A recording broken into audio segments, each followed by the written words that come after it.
হরে কৃষ্ণা, রাধে রাধে। সমস্ত ভক্তবৃন্দদের আমার চ্যানেলে স্বাগত। আশা করি আপনারা ভালো আছেন ও আমার গোপুসোনাও খুব ভালো আছে। আজ আমি আপনাদের একটি কথা জানাতে চাই।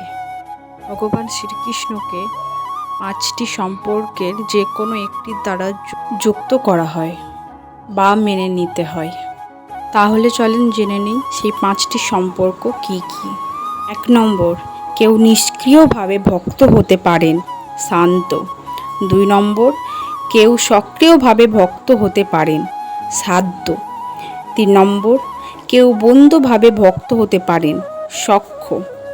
4 নম্বর, কেউ অভিভাবক রূপে ভক্ত হতে পারেন, বাৎসল্য।